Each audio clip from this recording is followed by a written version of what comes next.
Latest political updates అందించడానికి మనతో పాటుగా గెస్ట్ ఎడిటర్ తెలకపల్లి రవి గారు సిద్ధంగా ఉంటారు. రవి గారు నమస్తే సార్. నమస్తే సార్, జగన్ వైపే సిట్ వరుస ఫిర్యాదులు ఏం జరగనుంది? ఈ మధ్యకాలంలో చూస్తే ఇదంతా కూడా ఆ తాడేపల్లి ఇంటికి వెళ్తున్నాయి. ఈ లింకులన్నీ కూడా జగన్మోహన్ రెడ్డి గారిని అరెస్ట్ చేస్తారు, చార్జ్ షీట్లో కూడా ఆయన పేరు ఉంది అంటున్నారు. అరెస్ట్ చేసే అవకాశం ఉందా? అసలు ఏం జరుగుతుంది లెక్కర అంటే మద్యం కుంభకోణం అనేది చాలా పెద్దది. వాస్తవానికి దీన్ని కొద్ది రోజుల పాటు, ఒక ఏడాది పాటు దీని మీద పెద్ద దృష్టి లేనట్టుగా చేశారు, వేరే ఏదేదో అని. ఇది చాలా పెద్దది, ఇది అటు వెళ్తుంది. ముఖ్యంగా ఆయన చుట్టూ అధికారులుగా ఉన్నవాళ్ళు వీళ్ళంతా అందులో భాగస్వాములుగా ఉండడం వల్ల ఆయనకు తెలియకుండా ఎలా జరుగుతుందని చాలామంది అరెస్ట్ చేసింది. చెవిరెడ్డి భాస్కర్ రెడ్డి, లేకపోతే వాసుదేవ్ రెడ్డి, కేసిరెడ్డి, ఇలా వరుసగా బాలాజీ గోవిందప్ప అనేక మందిని అరెస్ట్ చేశారు. అయితే ఇప్పుడు తాజా ట్విస్ట్ మనకు వస్తుంది ఏంటంటే ఎన్ఫోర్స్మెంట్ డైరెక్టరేట్ ఎంటర్ అవుతుంది. సిట్ ఎప్పుడైనా కానీ సిట్ కొంచెం ప్రాథమిక దర్యాప్తు చేసి నివేదికలు ఇచ్చి కొన్ని అభిప్రాయాలు కోర్టుకు సమర్పిస్తుంది. కోర్టు ఒకసారి వాటిని పరిగణనలోకి తీసుకొని వాటి ఆధారంగా చర్య తీసుకుందనుకోండి, లేదా ఆదేశాలు ఇచ్చిందనుకోండి, దానికి శాంక్టిటీ వస్తుంది, లెజిటిమసీ వస్తుంది. సిట్ చేసిన దర్యాప్తులో ఈ విషయాలు బయటకు వచ్చాయి కాబట్టి వీటి ఆధారంగా ఈ డబ్బులు ఏమయ్యాయి, ఈ డబ్బులు ఎక్కడి నుంచి ఎక్కడికి పోయాయి, ఎవరి చేతులు మారాయి అని ఎన్ఫోర్స్మెంట్ డైరెక్టరేట్ ఈడీ అనేది దాంట్లోకి ఎంటర్ అవుతుంది. ఇప్పుడు మొదటిసారి ఆయన మీద గతంలో జగన్ మీద 2010-11 పెట్టినప్పుడు కూడా ఆ విధంగానే ఈడీ అనేది ఇవన్నీ చేతులు ఎలా మారాయి ఈ విషయం మీద వాళ్ళు సిబిఐ కోర్టులో కూడా చాలా వాదించారు. ముందు సిబిఐ పెట్టిన నేరాలు నిరూపించితే కదా ఈడీ రావాలి. సిబిఐ అసలు ప్రాథమికంగా కోర్టులో వాటి మీద తీర్పు రాకుండానే ఇది ఎలా చేస్తారు అంటే సిబిఐ వేరు, ఈడీ వేరు.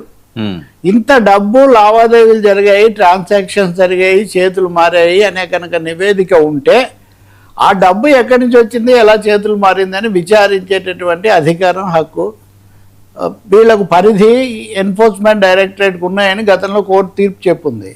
ఇప్పుడు లిక్కర్ స్కామ్లో కనీసం 3,000 కోట్లు చేతులు మారాయి. ఈ 3,000 కోట్లు అటు ఇటు తిరిగి ఎక్కువ భాగం జగన్కు బాగా సన్నిహితులైన వాళ్ళ దగ్గరికి చేరాయి. ఇప్పుడైతే కనుక తాజా నివేదికల్లో ఆయన కుటుంబ సభ్యులు, ఆయన భార్య పేరు అవి కూడా పెడుతున్నారు దగ్గర కాబట్టి అక్కడికి చేర్చారు. పైగా ఈయన గతంలో వాళ్ళ సంస్థల్లో కూడా పనిచేస్తున్నాడు, ఈ బాలాజీ గోవిందలప్ప లాంటి వాళ్ళు. కాబట్టి ఇది చాలా స్పష్టంగా రేట్లు పెంచారు. రేట్లు ఒకసారి అవకాశం రాగానే రేట్లు పెంచారు. రేట్లు పెంచడం ద్వారా ఎక్కువ ఆదాయం వచ్చేట్టు చేసుకున్నారు. రేట్లు పెంచడానికి కారణం కూడా ఈ ఆదాయం ముడుపులు ఇస్తే ఒక విధంగా వ్యవహరించారు, ముడుపులు ఇవ్వకపోతే ఒక విధంగా వ్యవహరించారు. సో ముడుపులు ఇచ్చిన కంపెనీలకు మటుకు చాలా ఎక్కువగా రేట్లు పెంచుకొని ఇచ్చారు. ఆ పెంచుకున్న వాళ్ళ దగ్గర నుంచి వీళ్ళు మళ్ళీ లబ్ధి పొందారు. ఇది సిట్ రూపొందిస్తున్న ప్రధానమైన కథనం. దానికోసం కొన్ని సందర్భాల్లో ప్రత్యక్షంగా, కొన్ని సందర్భాల్లో పరోక్షంగా సాక్ష్యాధారాలు ఇదయ్యాయి. ఈ మధ్య ఆ కేఎన్ఆర్ను పట్టుకున్నప్పుడు కూడా కేఎన్ఆర్ స్వతహాగా ఇంకా స్వయంగా ఆయన దగ్గర పిఏ అంటే పోనీ వాళ్ళు చెప్పే ప్రకారం కూడా అనేక మంది పిఏల్లో ఒక పిఏ, కానీ బాగా అంతర్గత విషయాలు తెలిసిన వాళ్ళు చెప్పేది అంటే అతనే ముఖ్యమైన వ్యక్తి. అన్ని విషయాలు అంటే కీలకమైన కొంతమంది ఐఏఎస్ సహచరులు, కుటుంబ విధేయులను మినహాయిస్తే ఈ విషయాలు బాగా తెలిసిన వ్యక్తి ఎవరంటే కేఎన్ఆరే. అందువల్ల అతని దగ్గరికి వెళ్ళినప్పుడే అది తప్పకుండా ఆ సెగ కొంచెం ఇరుటి కూడా వచ్చింది. అయితే ఇప్పుడు తాజా దీని ప్రకారం ఆయనకు నోటీస్ ఇచ్చి పిలిపిస్తారు అని. సహజంగా నోటీస్ ఇవ్వగానే జగన్ లాంటి వాళ్ళు రారు కదా, ఆ స్థాయిలో ఉన్నవాళ్ళు న్యాయస్థానానికి వెళ్తారు. నేను హాజరు కావాల్సిన అవసరం లేదు, లేకపోతే ఇవన్నీ రాజకీయ దురుద్దేశపూరితం ఇట్లాంటివి వాదిస్తారు. వాదించిన తర్వాత న్యాయస్థానాలు ఇచ్చే ఆదేశాలు, గడువు, దీన్ని బట్టి ఈ లోపల రాజకీయ వేడి పెరుగుతుంది. ఎందుకంటే ఇక్కడ రెండు సిట్ ఏమో రాష్ట్ర ప్రభుత్వ పరిధిలోది, ఈడీ ఏమో కేంద్ర ప్రభుత్వ పరిధిలోది. కొద్ది రోజుల కిందట మన రాష్ట్రంలో జరిగిన రకరకాల చర్చలను దృష్టిలో పెట్టుకుంటే కేంద్రం జగన్ శాశ్వత మిత్రుడు కాబట్టి జగన్ పట్ల మెతక వైఖరి అనుసరిస్తుంది అని కొన్ని అభిప్రాయాలు వ్యాపించినప్పటికీ నిజానికి కేంద్రం అటువంటి మెతక వైఖరి లేదు. ఇటీవల నెమ్మదిగా అన్ని కేసుల్లో ఉచ్చు బిగించడమే జరుగుతోంది. కేంద్రం కొంచెం కఠిన వైఖరి తీసుకుంటుందని వైసీపీ ముఖ్యులు, ఈవెన్ జగన్ సన్నిహిత బృందం కూడా సందేహిస్తుంది. ఈ దశలో దేశ రాజకీయాలను బట్టి కూటమితో చాలా వాళ్ళ మద్దతు పొందాల్సిన అవసరాన్ని బట్టి మటుకు కొంతకాలం పాటు ఉండాలి. అందుకని ఫ్రీ హ్యాండ్ చంద్రబాబు నాయుడు. ఇది మళ్ళీ మనం గతాన్ని గుర్తు చేసుకుంటే జగన్కు చంద్రబాబు విషయంలో మొదట ఫ్రీ హ్యాండ్ ఇచ్చి తర్వాత పొత్తు పెట్టుకున్నట్టే ఇప్పుడు మళ్ళీ జగన్ విషయంలో కూడా చంద్రబాబు నాయుడుకు మేము ఫ్రీ హ్యాండ్ ఇస్తాం, మీ దగ్గర ఆధారాలు ఉంటే మీరు చేసుకోండి, మీరు ఏదన్నా కేసులు పెట్టుకోండి, దానికైతే మాకేమో అభ్యంతరం లేదన్న వైఖరి కేంద్రం తీసుకున్నట్టుగా కనిపిస్తుంది, వినిపిస్తుంది కూడా. ఈ ఆందోళనతోనే కొంతమంది వైసీపీ నాయకులు ఏదో వేరే కారణం మీద ఢిల్లీ వెళ్ళి కొంత ఇవన్నీ మా మీద కావాలని చేస్తున్నారు, ఇవన్నీ ఆధారం లేనివి అని కొంత తమ వాదన వినిపించుకొని ఈ ఒత్తిడి వేడి తగ్గించుకోవడానికి ప్రయత్నం చేసినా వాళ్లకు స్పందన కేంద్రం నుంచి స్పందన రాలేదు. మేమైతే ఈ దశలో తలదూర్చాము, జరిగేదేదో జరగనివ్వండి, మాకెందుకు ఈ ఆసక్తి మాకేం లేదన్న పద్ధతిలో వాళ్ళు అంటి ముట్టనట్టుగా. సరే, ఇప్పుడున్న ఆంధ్రప్రదేశ్ పొలిటికల్ సిచ్యువేషన్లో జగన్మోహన్ రెడ్డి గారిని అరెస్ట్ చేసే అవకాశం ఉంటుందా? అంటే ఆయన విచారించడము, నోటీసులు ఇవ్వడము, దగ్గరికి తీసుకోవడం ఇవన్నీ కూడా జరుగుతాయి. మీరు అన్న అరెస్ట్ లాంటి ప్రశ్నలు ఎప్పుడు ఉత్పన్నం అవుతాయంటే ఆయన స్పందనను బట్టి.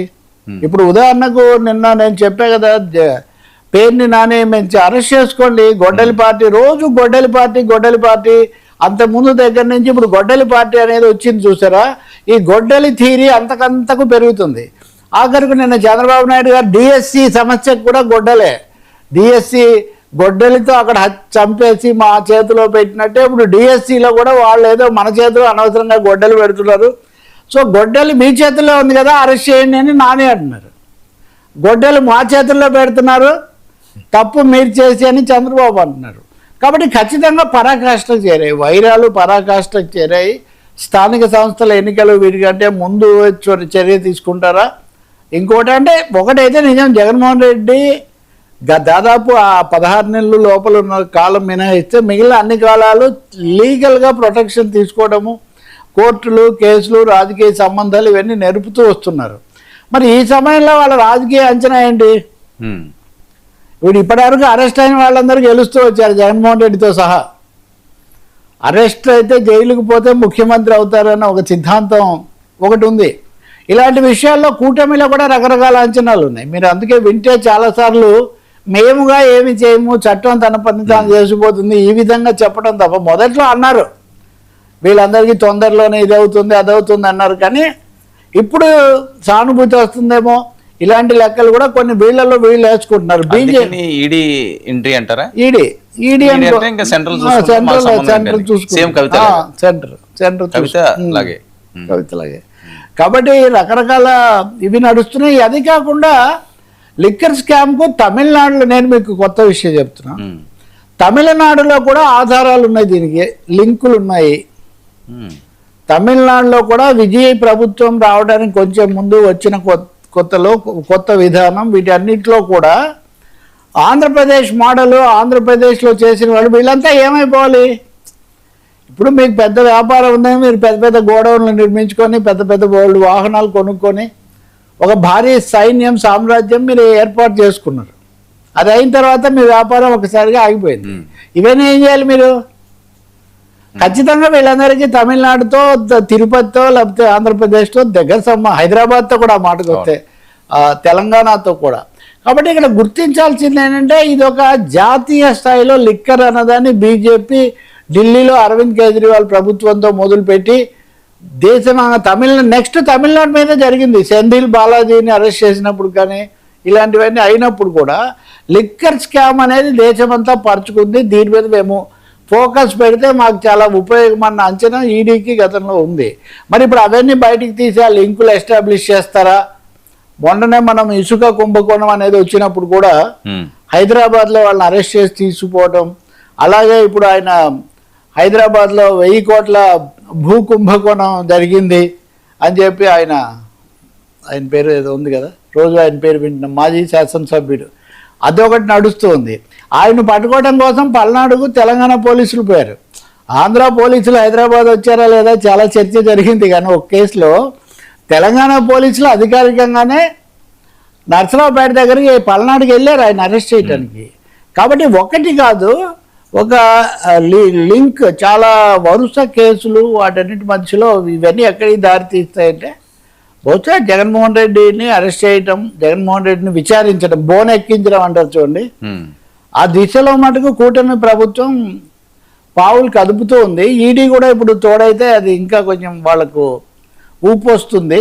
ఈ లోపల ఆయన బహుశా ముందస్తు రక్షణ, ముందస్తు ఏమైనా ఉపశమనం కోసం న్యాయస్థానాలకు వెళ్ళే అవకాశం కూడా చాలా ఎక్కువగా ఉంటుంది. లేదా నేరుగా ఆయన వెళ్ళడమే కాకుండా ఇప్పటికే చాలామంది నిందితులు ఉన్నారు కాబట్టి వీళ్ళు ఉపశమనం తెచ్చుకుంటే ఇదే నాకు కూడా వర్తిస్తుంది కదా అని అడిగే ఒక అవకాశం కూడా ఉంటుంది.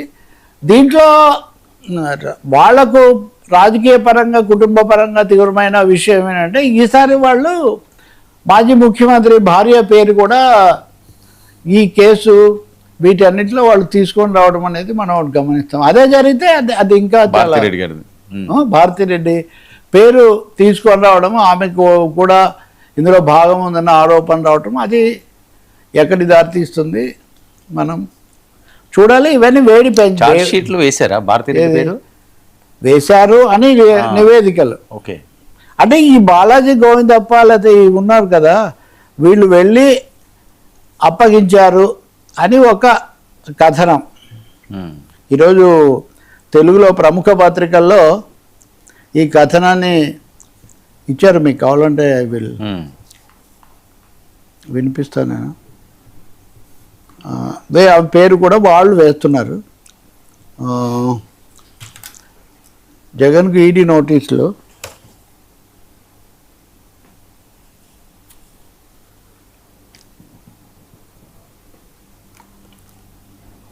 ప్రధాన నిందితుడు A1 రాకేష్ రెడ్డి ప్రతి నెల 50-60 కోట్లు వసూలు చేసి ఆ మొత్తాన్ని వైకాపా ఎంపీ మిథున్ రెడ్డి, నాటి వైకాపా నేత విజయసాయి రెడ్డి, ఆయన A4 ఈయన A5, జగన్ సతీమణి భారతి తరఫున ఆర్థిక వ్యవహారాలు చూసే భారతీ సిమెంట్స్ డైరెక్టర్ గోవిందప్ప బాలాజీ.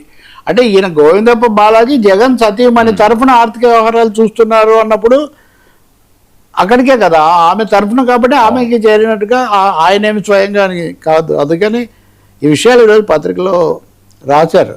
జగన్కు చేర్చేవారని ఇలా దాదాపు 3,500 కోట్ల మేర కొల్లగొట్టినట్టు సిట్ తేల్చింది. సో సిట్ 3,500 కోట్లు అని తేల్చినప్పుడు, వాళ్ళు లెక్కేసినప్పుడు ఈ 3,500 కోట్లు ఎక్కడి నుంచి ఎక్కడికి పోయాయి? మనీ లాండరింగా లేకపోతే మారిందా? ఎవరు దీన్ని ఫైనల్గా దీన్ని తీసుకున్న వాళ్ళు ఎవరు, వినియోగించిన వాళ్ళు ఎవరు, ఆ డైరెక్షన్ ఏంటి, ఆ డైవర్షన్ ఏంటి అన్నది ఈడీ చూస్తుంది, దాని చట్టరీత్యా కూడా. అందువల్ల మొదటిసారిగా ఆయన సతీమణి తరఫు అధికారి లేదా నిర్వాహకుడు పేరు రావడం మనం ఈసారి గమనిస్తూ ఉన్నాం. సార్ కూటమి కుస్తీలు రాజ్యసభ రాజకీయ ప్రచారం ఎవరికి ఛాన్స్?